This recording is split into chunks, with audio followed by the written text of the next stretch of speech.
আল্লাহ পাক রব্বুল আলামিন কোরআনে কারীমে ইরশাদ করতেছেন,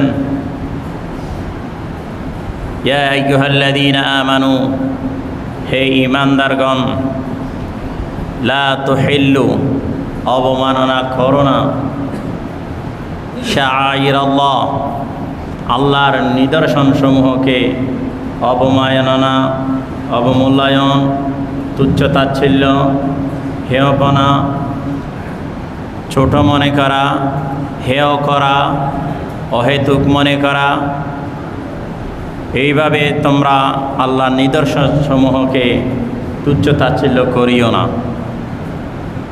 এটা আল্লাহ তাআলার পবিত্র বাণী, সূরা মায়েদার 2 নম্বর আয়াত।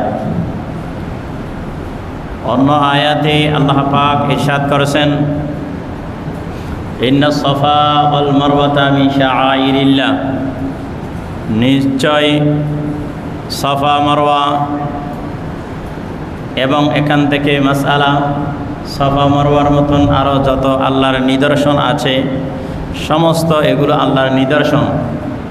অন্য আয়াতের মধ্যে সূরা হজের মধ্যে আছে, ওয়া ইউআযযিম শাআইরাল্লাহ, যারা আল্লাহর এই নিদর্শনসমূহকে তাযীম করে, ইউআযযিম মানে তাযীম, সম্মান করে, ইজ্জত করে, ফাইন্নাহা মিন তাকওয়াল কুলুব, সেটাই হলো বান্দা আল্লাহর নৈকট্যশীল হওয়া, আল্লাহর কাছে যাওয়া, আল্লাহকে কলবের মধ্যে স্থান দেওয়া, নিজেকে ঈমানদার পরিচয় দেওয়া, নিজেকে একজন খাঁটি ঈমানদার বলে বিশ্বাস করা এবং পরকালের বাদশাহী বনার, পরকালের জান্নাতের মালিকানা বানার সবচেয়ে বড় নিদর্শন হলো আল্লাহর যে আয়াত রয়েছে, নিদর্শন রয়েছে, যার অন্তরে এই সমস্ত নিদর্শনগুলোর ইজ্জত আছে, তাহলে বড় ধরে নিতে হবে সেই ব্যক্তিটা হলো বড় মুত্তাকি, আল্লাহওয়ালা, রসুল প্রেমিক, দিন ধর্ম পালনকারী। তার ভিতরে দিন রয়েছে, তার ভিতরে রয়েছে ইসলামের নিশানা, তার ভিতরে রয়েছে মূল দিন। সেই দিনকে বিশ্বাস করে, ইসলামকে বিশ্বাস করে, যদি সেই ইসলামের নিশানাগুলো, আল্লাহর নিশানাগুলো, আল্লাহর নিদর্শনগুলো, শাআইরুল্লাহগুলো যে যথাযথ সম্মান করে। অন্য আয়াতে আল্লাহ পাক রব্বুল আলামিন ইরশাদ করেছেন, আমার এই আয়াত একমাত্র ওমা ইয়াকফুরু বিহা, অস্বীকার করে না একমাত্র কাফের ছাড়া, মুশরিক ছাড়া, আর সবাই সেটাকে বিশ্বাস করে।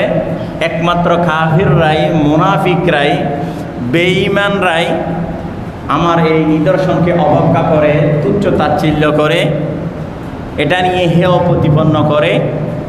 ওমা ইয়াকফুরু বিহা ইল্লাল কাফিরুন, কাফের ছাড়া।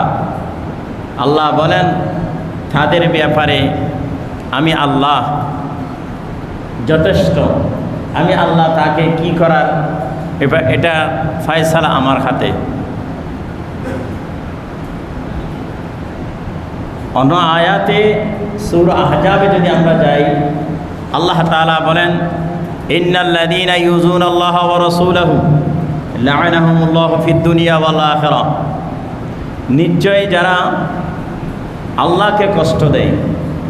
আল্লাহকে কিভাবে কষ্ট দিবে? আল্লাহকে কষ্ট দেওয়ার জন্য আমরা আল্লাহকে দেখছি না, আল্লাহকে ধরা যায় না, ছোঁয়া যায় না, বোঝা যায় না, স্বাদ নেওয়া যায় না, এটাকে অনুভূতি করা যায় না, টাচ করা যায় না, তখন আমরা আল্লাহকে কিভাবে কষ্ট দিব? আল্লাহকে এবং তার রসুলকে কষ্ট দেওয়া, সেটা হলো সাধারণভাবে, এটা উদাহরণ এমনি বোঝার জন্য বলছি, এটা দ্বারা হক আদায় হবে না। যেমন আপনি একটা কার, আপনারা শখের একটা কার ক্রয় করেছেন, সেই গাড়িটা আপনি ব্যবহার করেন, ঘরের দরজা এটা নিজস্ব জায়গার মধ্যে পার্কিংয়ে রেখেছেন, প্রত্যেক দিন সব সময় আপনার শখের কার, যেখানে যান সেখানে আপনার কারের কথা বারবার খেয়াল করে, আমার শখের জিনিস। সেখানে যদি কেউ একদিন দুই দিন সেখানে ময়লা নিক্ষেপ করে, তখন তার মনে এত ব্যথা পাবে, হ্যাঁ আমার শখের গাড়ি, এটা না পরে যদি আমার গায়ে মারতো বহু ভালো লাগতো, আমার গাড়িতে যদি না মারতো, কারণ এটা শখের জিনিস, প্রিয় জিনিস।